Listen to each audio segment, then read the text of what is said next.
Hi guys, मैं doctor Zeeshan और आज हम बात करने वाले हैं बहुत ही इंटरेस्टिंग टॉपिक जिसका नाम है हिजामा यानी कि कपिंग थेरेपी। शायद आपने सुना होगा पहले भी।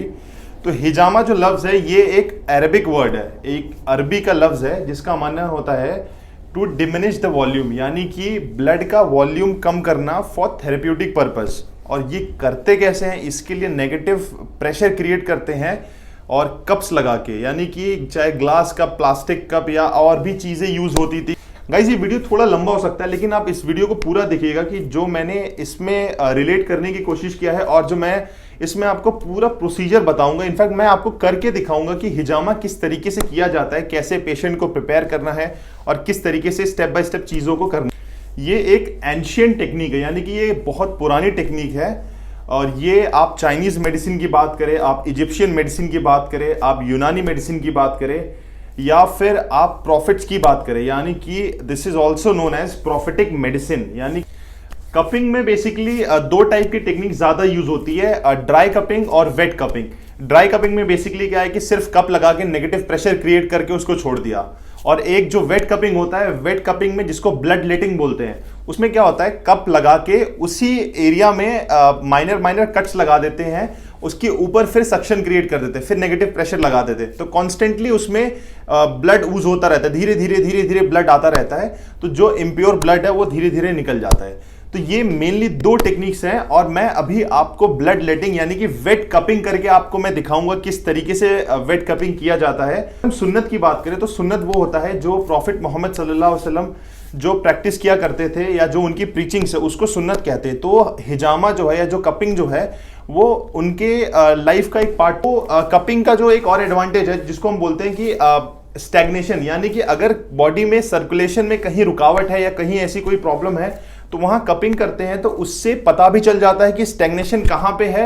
और स्टैग्नेशन जो होता है वो बेटर भी हो जाता है, यानी कि जो रुकावट होती है ब्लड सर्कुलेशन में, जो फ्लो में, तो वो भी बेटर। अगर हम सुन्नत की बात करें तो आप सल्लल्लाहु अलैहि वसल्लम ने कहा है कि इसमें शिफा है, यानी कि इसे कपिंग इज अ क्योर, इसमें काफ़ी शिफा है। अगर आपको बीमारियों से क्योर चाहिए या उससे प्रिवेंशन चाहिए तो आप कपिंग प्रैक्टिस किया करो। This is saying of prophet Muhammad सल्लल्लाहु अलैहि वसल्लम।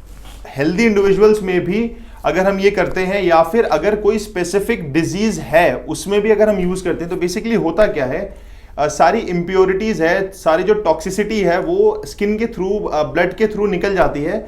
और इनफैक्ट जो हैवी मेटल्स हैं, हैवी मेटल्स भी इसी के थ्रू बाहर निकल जाते हैं। इनफैक्ट कुछ पैथोजेंस भी इसके थ्रू निकल जाते हैं, क्योंकि ब्लड एक ऐसा मीडियम है जिसमें सबसे ज़्यादा जो हमारे माइक्रो ऑर्गेनिज्म सबसे ज़्यादा ग्रो कर सकते हैं।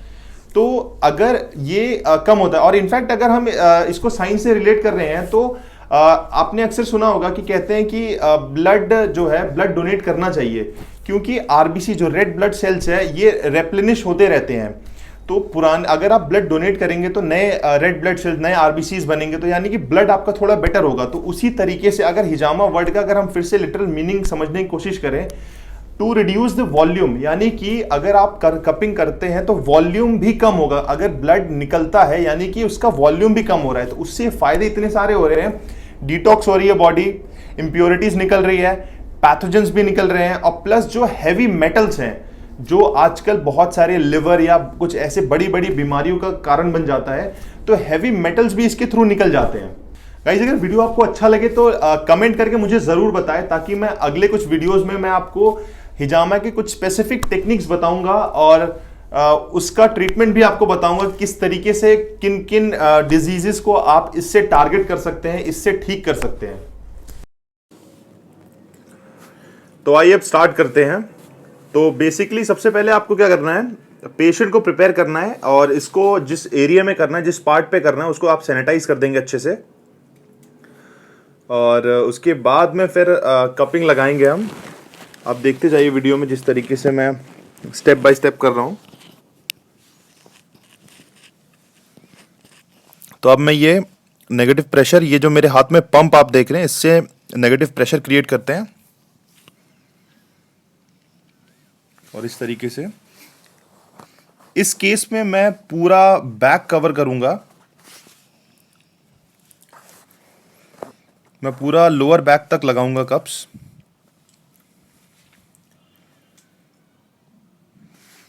इस तरीके से आपको सारे कप्स लगा देने हैं ताकि इसको थोड़ी देर हम छोड़ सकें, ताकि एरिया थोड़ा रेड हो जाए जो जहाँ पे हम कप लगाएंगे। उसके बाद फिर हम स्टार्ट करेंगे जो माइनर कट्स लगाएंगे सर्जिकल ब्लेड से।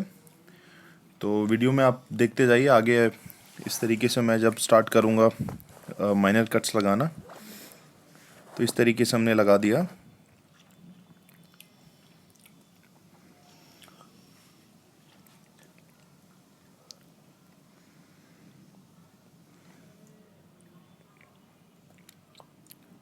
तो जैसा कि आप देख पा रहे हैं मेरे हाथ में सर्जिकल ब्लेड है, एक स्टेराइल सर्जिकल ब्लेड। और जब ऐसी चीज़ें हम शार्प चीज़ें यूज़ करते हैं तो इसके लिए सेफ्टी प्रिकॉशन लेना बहुत ज़्यादा ज़रूरी है, और इसको सही जगह डिस्पोज़ करना ये भी बहुत इम्पॉर्टेंट है। बिकॉज टेक्निक जो है बहुत आसान है, लेकिन चीज़ों को डिस्पोज़ करना, चाहे ब्लड आप डिस्पोज़ कर रहे हो तो ये मेडिकल जो बायोमेडिकल डिस्पोज़ होता है वहाँ पे इसको डिस्पोज़ किया जाए। अगर आपके पास अवेलेबल नहीं है तो आप किसी अपने आसपास के क्लिनिक से कांटेक्ट कर सकते हैं या हॉस्पिटल से, बिकॉज वेस्ट डिस्पोज करना इज़ वेरी वेरी इंपॉर्टेंट। तो इसको सही जगह डिस्पोज करना ज़रूरी है। तो अब देखिए मैं धीरे धीरे एक एक करके कप निकालूंगा, वहाँ पे सर्जिकल ब्लेड से माइनर कट्स लगाऊंगा, और उसके बाद फिर उसके ऊपर ये देखिए जैसे मैं कट लगा रहा हूँ यहाँ पे, इस तरीके से कट लगाना है, बहुत फाइन फाइन, और ये बिल्कुल भी पेनफुल नहीं होता है। अब फिर उसके ऊपर हमने कप लगा दिया। अब फिर से सक्शन नेगेटिव यानी पंप से नेगेटिव प्रेशर फिर से हमने क्रिएट कर दिया। अब आप देखते जाइए धीरे धीरे धीरे धीरे ब्लड उसमें से निकलता आएगा।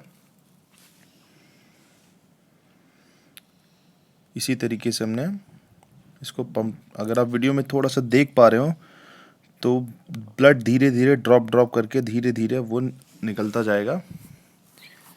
उसी तरीके से जितने भी हमने कप्स अभी बैक पे आप देख रहे हैं सबको निकाल के माइनर कट्स लगाएंगे। उसके बाद में फिर से उसके ऊपर नेगेटिव प्रेशर क्रिएट कर देंगे।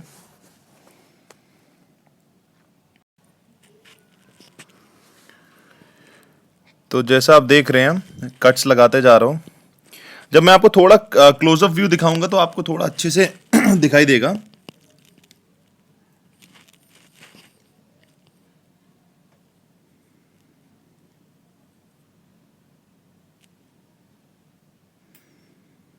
पहले सारे कप्स को एक बार कट्स लगा दें, उसके बाद में उसको ठीक से लगा के उसके बाद आपको एक क्लोजअप व्यू देते हैं ताकि थोड़ी क्लैरिटी मिल सके।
जैसा आप देख रहे हैं मैंने जहाँ जहाँ माइनर कट्स लगाए थे और अब देखिए ब्लड कप के अंदर ऑलरेडी आ चुका है। तो इसी तरीके से धीरे धीरे, और इसको हम कोशिश करेंगे विल ट्राई टू मतलब 20-30 मिनट्स तक इसको हम छोड़ देंगे। जितना ब्लड इसमें निकलना होगा वो कप में आ जाएगा, और फिर इसको हम प्रॉपरली इसको हम डिस्पोज करेंगे। उसको क्लीन अप करके जो एरिया है जहाँ कप लगे हुए हैं उसको क्लीन अप कर देंगे, ठीक साफ़ कर देंगे उसको। और इसके बाद में कोई ऑइंटमेंट या कोई भी चीज़ लगाने की ज़रूरत नहीं पड़ती इसमें। वो माइनर कट्स होते हैं वो अपने आप हील अप हो जाता है आसानी से, और कोई इसमें पेन नहीं होता, कोई एज सच कोई ऐसा साइड इफ़ेक्ट इसके एज सच नहीं है। बस थोड़ा स्पॉट हो सकता है जो ब्रूजिंग जैसा दिख सकता है, but usually hijama blood cupping में ऐसा नहीं होता। वो यूजुअली ड्राई कपिंग में ज़्यादा होता है जो ब्रूजिंग जैसा जो दिखाई देता है। डार्क रेड स्पॉट हो जाता है, और वो भी 2-3 दिन में, 72 आवर्स तक वो भी सबसाइड हो जाता है अपने आप। और बीच बीच में आपको चेक करते रहना है कि कहीं कप लूज तो नहीं हो रहा, क्योंकि अगर कप लूज होगा तो ब्लड स्पिल होने के चांसेस होते हैं। तो ये आपको बहुत ज़्यादा ध्यान रखना है जब आप ब्लड कप में आ जाए तो स्पिल ना हो ब्लड, ये ध्यान रखना है। कप लूज नहीं होना चाहिए, अगर होता भी है तो आप बीच में उसको सक्शन यानी पंप दे के उसको आप प्रेशर क्रिएट कर सकते हैं।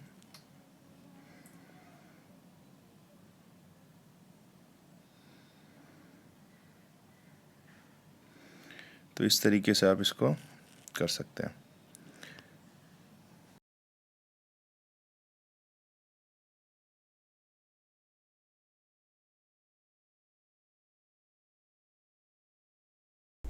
गाइस, अगर वीडियो आपको अच्छा लगे तो लाइक जरूर करें और सब्सक्राइब करना नहीं भूलें, और बेल आइकन जरूर दबा दें ताकि मैं कोई भी नया वीडियो डालूं तो आपको नोटिफिकेशन मिल जाए।